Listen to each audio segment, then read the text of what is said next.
Hey there, Skeleton Key here. And tonight, yeah, it's late, but tonight I'm here to talk about my TBR for Becca's Spookopolython, which I am playing through the end of the year. And yeah, I don't know why my lag is so bad. I hope it doesn't get too distracting, but I have a feeling it will. So, anyway, I'll make this pretty short, especially since it is so late. I had hoped to do this afternoon, and then all of a sudden it was 9 o'clock at night, and I didn't know where my day had gone. But yeah, so here I am, and I did do the rolls on shorts, on some YouTube shorts. So it took two of them to get through uh, the 5 rolls plus the additional rolls for doubles. So for December. But I guess first I should start off with the ones. There are 2 rolls that were left over from October, which was Spookopolython proper. And I do have the information down in the description below for Becca and the Books. And she does this Spookopolython game every year in the fall. And I like to keep playing it. And yeah, so I'll talk a little bit more about that at the end. But I had a feed scroll on that one, and the book that I picked for that is The Invisible Life of Addie LaRue by V.E. Schwab. And I have not even touched that this time. So that is on my year-end reading list. And then the second role that I didn't complete in October was a community shelf, and that was one of these little cards, and it was read a collection of short stories. And so I've been making my way through Queen Victoria's Book of Spells, which is a lot of fun. I picked this up for a steampunk book club, and it's Gaslamp Fantasy, anthology of short stories. And so then moving on to November, I had 5 rolls and some doubles. So I had actually 2 left over from November. And so one was a chance card, one of these little things. And this was to read A Man Called Ove by Frederick Bachman. So that's that. Yeah, I found it works better if I just hold it up by my face. So I want to get back to that. And then I had the candy corn one, and I had been planning to read Your Guide to Not Getting Murdered in a Quaint English Village, but I ended up using that for Stabby instead because it was way more Stabby than Sweet Vibes. So it was a really cool book. I really enjoyed that. But let's see, I'll go ahead and share my screen now, and hopefully that will go a little bit better.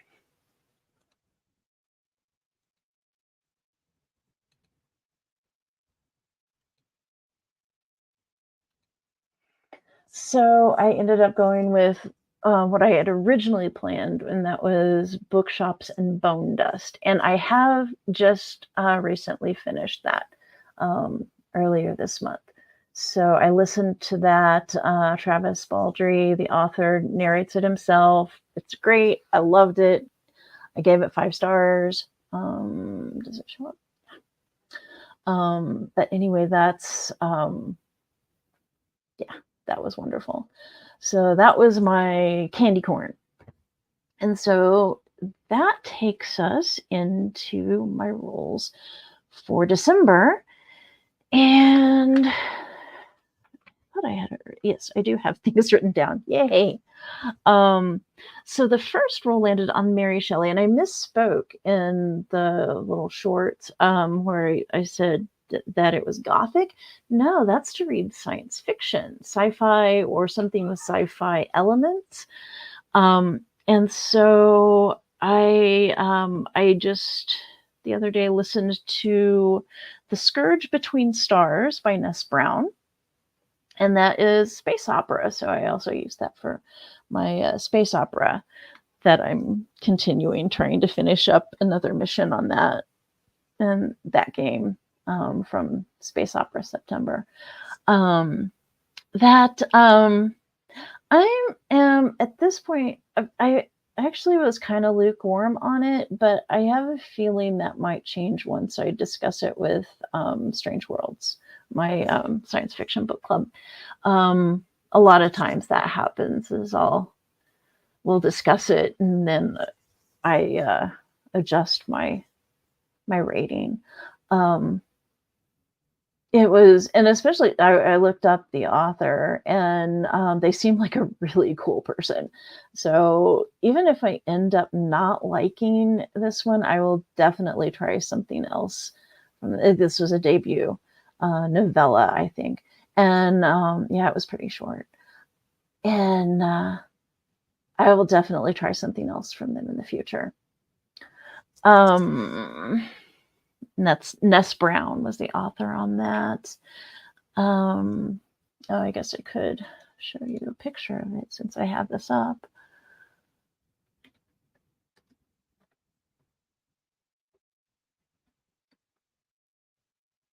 Yeah. There were a lot of things to like about it. It's just I have a lot of questions. Let's just put it that way. And maybe I'll get my questions answered and find out that I just and I know this, I don't know much about astronomy, and Ness Brown is a professional in the field. So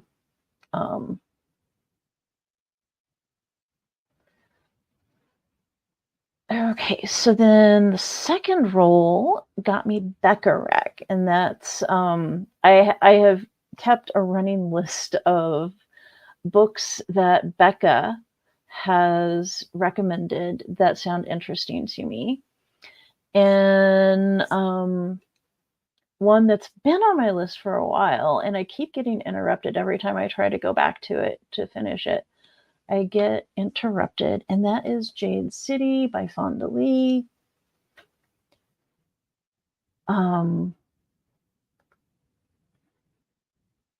And yeah, you can see it's really highly rated. Becca loves it. A lot of people that I follow love it. A lot of my friends love it. So I'm really looking forward to finishing that and continuing in that series, the Greenbone Saga. And then the third role was another community shelf card, and that prompt was to read a zombie book. So there are two that I'm leaning towards. I do have both of these. Pride and Prejudice and Zombies. I know I have it on like a hand-me-down Kindle from Brian. And I'm sure I have a hard copy of it, a paperback somewhere. It's probably down in the lair, and I just really don't feel like going down and getting it right now. But it's Pride and Prejudice by Jane Austen, but then Seth Graham Smith added zombies to it, and I have seen the movie, and it's kind of wild. My favorite thing about the movie is that it's like there are a bunch of cast members in the movie who are, realize this is camp, and they camp it up, and they just go all out on just being kind of bizarre and over the top.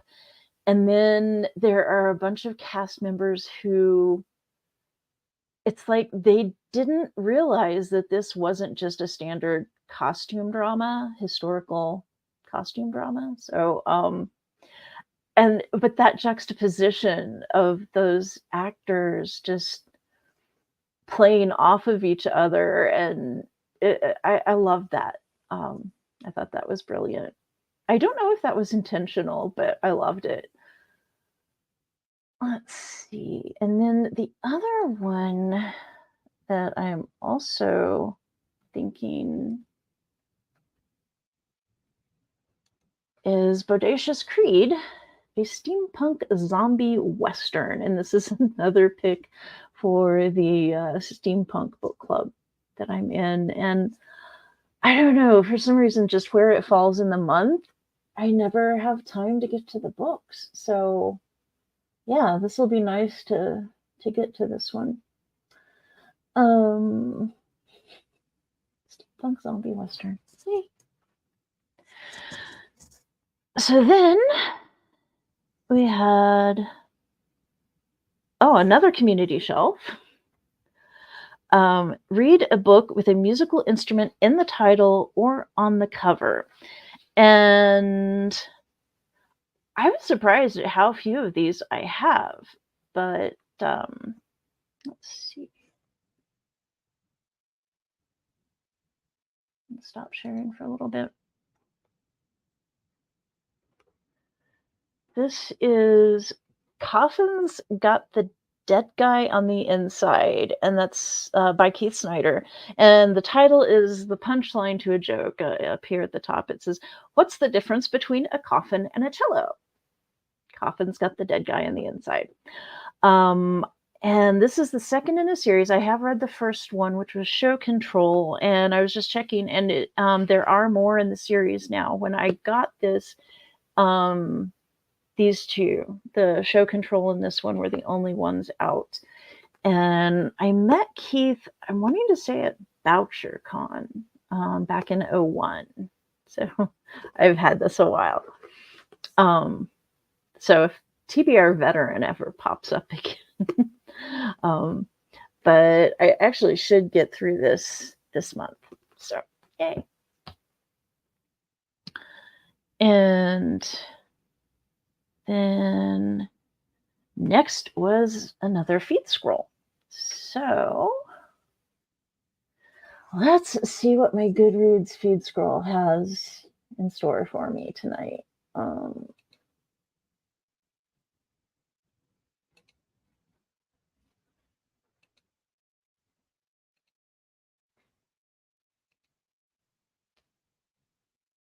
Let's just go to my home screen.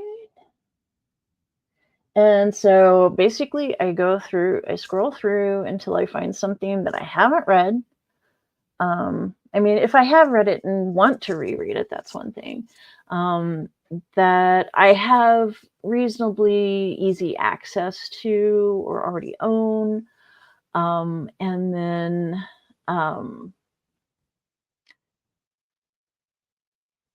I do have some exceptions, like omnibus editions or, 2 books from a series or a book that is farther along in the series that then I am ready to read.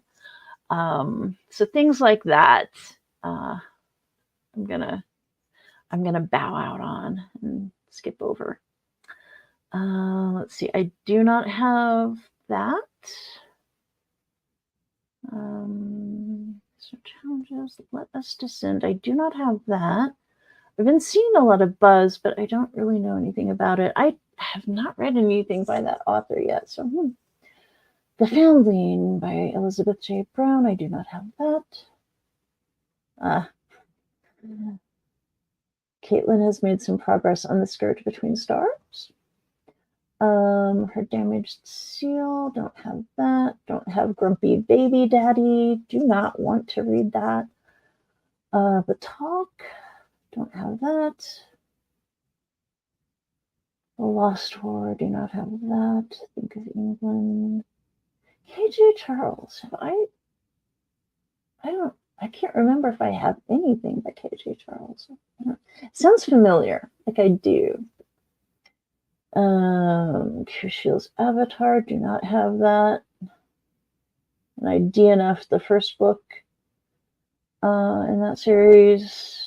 It is not for me. The Christmas Murder Game. Do not have that. Looks interesting. 12 clues, 12 keys. Is it hot in here? Do not have that. Okay, don't have that. I think I might have Red Rising, the first book, but I don't have the second one, and I haven't read the first book yet. So, I have Nothing by Sarah J. Maas. Let's see. Christmas Presents.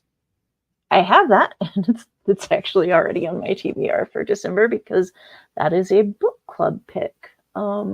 This is by Lisa Unger. So, yeah, I think I've borrowed this on Hoopla from the library. So, the audiobook. So, there you go. Christmas Presents. That's easy.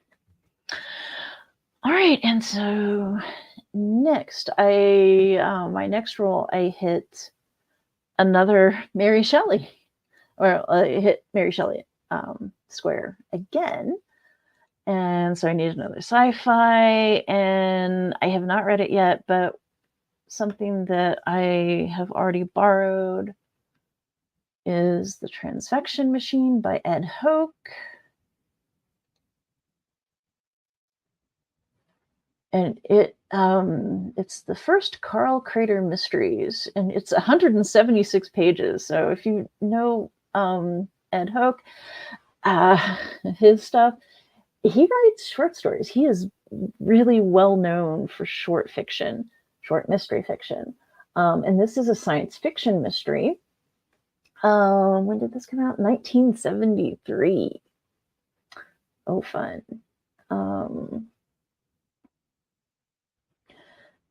And yeah, I love Ed Hoke stuff.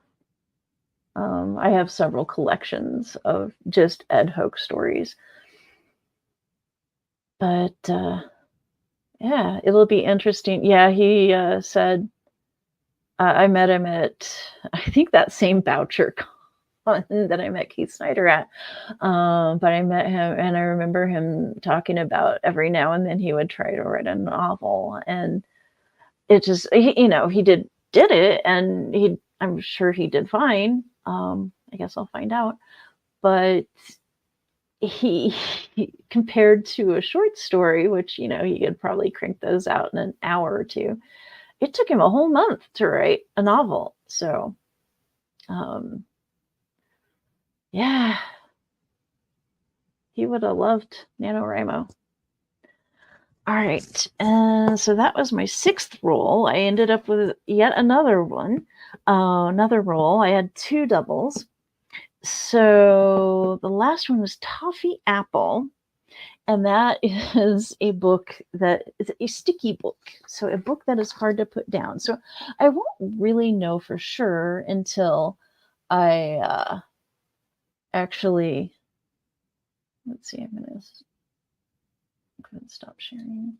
I won't actually know until I read the book if it's hard to put down, but I am guessing that this book, The Bullet That Missed by Richard Osman, is going to be hard to put down. It's the 3rd book in the Thursday Murder Club series.